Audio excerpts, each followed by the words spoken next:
Hello guys, कैसे हैं आप सभी। आज मैं बातचीत करने वाला हूँ कार्बन के बारे में। कार्बन, हाँ ठीक सुना आपने, कार्बन। उसी ये कौन से कार्बन कार्बन एलिमेंट के बारे में बात करने वाला हूँ, जो पीरियोडिक टेबल में है आपके पास, जिसका एटॉमिक नंबर होता है 6। जिसका एटॉमिक नंबर होता है 6। तो देखिए कार्बन क्या है। कार्बन एक नॉन मेटल है। कार्बन जो है हमारा एक नॉन मेटल है, जो कि आपका सी उसका सिंबल है। कार्बन का सिंबल क्या हो जाता है, सी। इसका एटॉमिक नंबर क्या हो जाता है, कार्बन का 6 हो जाता है। कार्बन का एटॉमिक नंबर जो है 6 हो जाता है।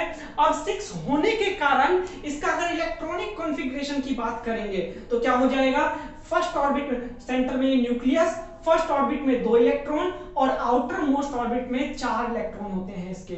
आउटर मोस्ट ऑर्बिट में 4 इलेक्ट्रॉन, मतलब कि के शेल में आपके पास 2 इलेक्ट्रॉन और एल शेल में इसके 4 इलेक्ट्रॉन। अब आपको पता है आउटर शेल में होने कितने चाहिए थे, 8 होने चाहिए थे। आउटर शेल को फुलफिल करने के लिए 8 इलेक्ट्रॉन का होना बहुत जरूरी है, बट इसके पास 8 इलेक्ट्रॉन नहीं है। दैट मींस कि अब क्या करना पड़ेगा, कार्बन को 4 किसी से उधार लेना पड़ेगा या 4 किसी को देना पड़ेगा। वो बातचीत अभी डिस्कस करेंगे। उससे पहले हम कुछ और बातचीत जानते हैं। कार्बन का मास नंबर जो है आपका 12 होता है। मास नंबर 12 होने का मीनिंग क्या होता है कि भाई मास नंबर होता है हमारे पास नंबर ऑफ प्रोटॉन प्लस में number of neutron. So carbon के पास 6 प्रोटॉन और 6 न्यूट्रॉन होते हैं।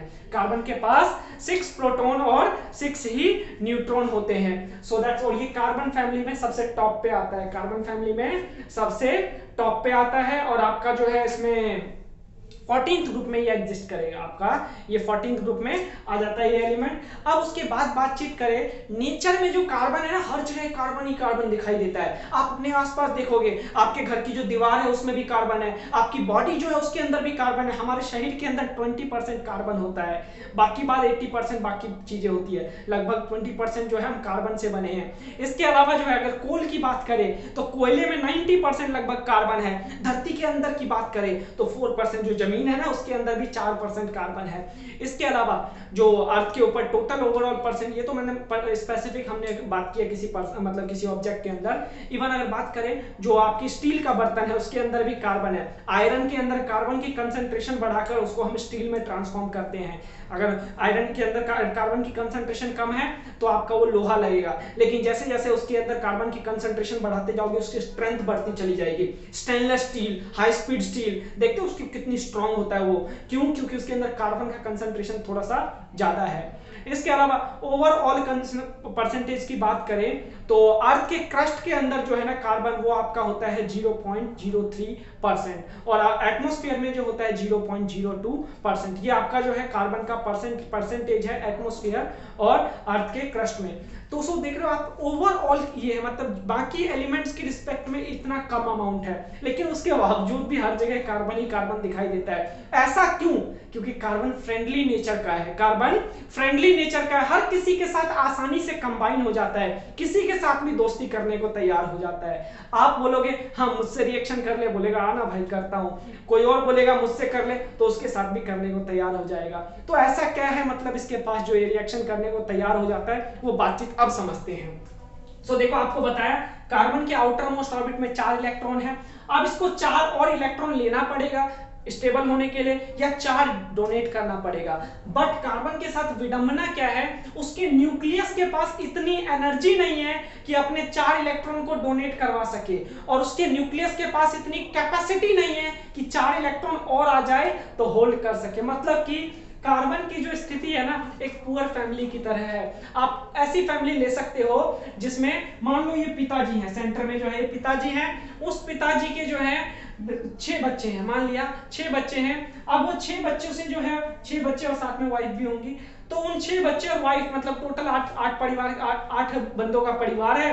अब वो 8 के 8 काम करते हैं, ऐसा एज्यूम कर लेते हैं 8 के 8 काम करते हैं। तो जब तक 8 के 8 काम नहीं करेंगे उनका घर का खर्च नहीं चल पाएगा। सो अब देखो, अब इस पिताजी के लिए जो न्यूक्लियस है, पिताजी न्यूक्लियस है, तो इस न्यूक्लियस के लिए विडंबना है, इतनी ज्यादा उसकी उनकी क्षमता नहीं है कि वो जो बाहर वाले जो 4 बेटे हैं उनको भेज दें। बाहर वाले अगर 4 बेटों को भेज देंगे, उनके पास एनर्जी नहीं है कि भाई वो उन 4 के बदले काम कर पाए। पिताजी के पास इतनी एनर्जी नहीं है कि उन 4 के बदले काम कर पाए, क्योंकि भाई उनको निकालने के लिए, उनको भेजने के लिए कुछ ना कुछ तो एनर्जी देना पड़ेगा ना, कुछ जैसे खाना वाना बांध कर देना पड़ेगा। ऐसे यहाँ इलेक्ट्रॉन, किसी भी ऑर्बिट से इलेक्ट्रॉन को निकालने के लिए एनर्जी देना होता है। वो एनर्जी कौन देता है? न्यूक्लियस देता है। सो दैट्स व्हाई इसके न्यूक्लियस के पास इतनी ज्यादा एनर्जी नहीं है कि वो अपने इलेक्ट्रॉन को इजेक्ट करवा सके, और न्यूक्लियस के पास इतनी कैपेसिटी भी नहीं है कि वो और ज्यादा इलेक्ट्रॉन को होल्ड करवा सके। सो दैट्स व्हाई अब इस केस में कार्बन करता क्या है? ना ही डोनेट करता है, ना ही एक्सेप्ट करता है। कार्बन जो है ना ही डोनेट करेगा, ना ही एक्सेप्ट करेगा, तो करेगा क्या? शेयरिंग पेयरिंग करेगा। कार्बन क्या करेगा? Sharing pairing. भाई तू मुझे दे, मैं तुझे देता हूं, जितना तू मुझे देगा उतना ही मैं तुझे दूंगा। तो शेयरिंग पेयरिंग कितने इलेक्ट्रॉन की करनी पड़ेगी? 4 इलेक्ट्रॉन की, क्योंकि 4 ही इसको चाहिए और जितना ये देगा उतना ही कोई और देगा। सो दैट्स व्हाई कार्बन जो है ना 4 इलेक्ट्रॉन की शेयरिंग पेयरिंग करता है, और 4 इलेक्ट्रॉन की एक बार में शेयरिंग पेयरिंग करता है। सो दैट्स व्हाई हम बोलते हैं ये टेट्रावैलेंट है। ये क्या है?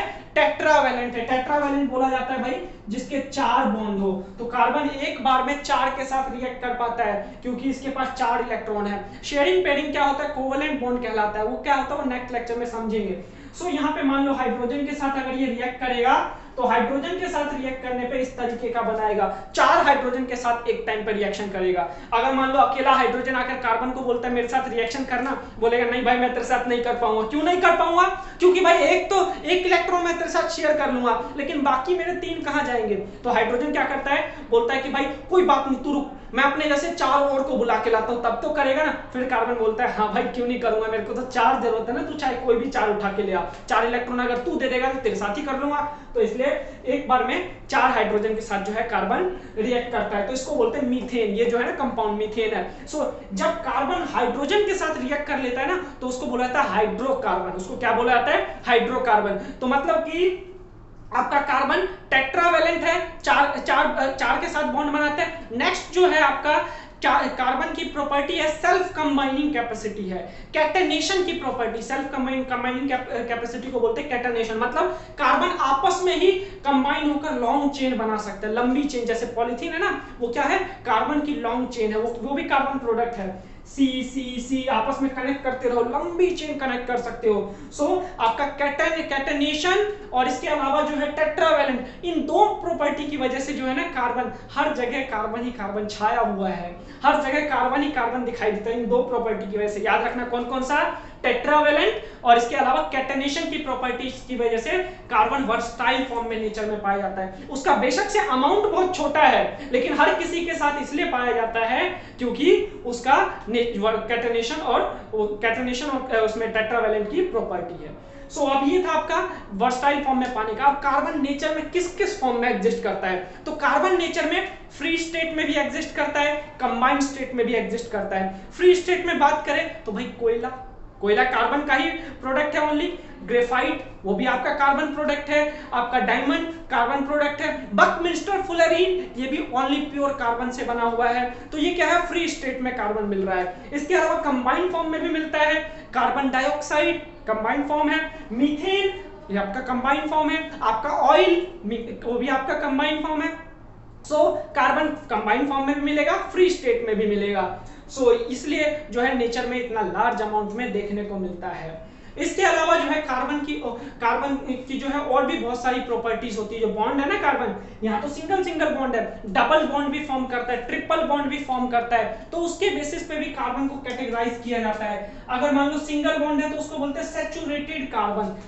कार्बन के बीच में सिंगल बॉन्ड है तो बोलेंगे सैचुरेटेड कार्बन। लेकिन अगर वही डबल बॉन्ड आ जाए या ट्रिपल बॉन्ड आ जाए तो उसको बोलते हैं अनसैचुरेटेड कार्बन। तो ये क्या होता है सैचुरेटेड, क्या होता है अनसैचुरेटेड? तो अगले सवाल में समझते हैं, क्योंकि सब कुछ अगर अभी सीख लेंगे तो थोड़ा सा ओवरलोड हो जाएगा। तो आज के लिए इतना ही रखते हैं, फिर मिलते हैं अगली सवाल में। तब तक के लिए दुआओं में याद रखिएगा। गुड बाय, टेक केयर, ध्यान रखिएगा अपना।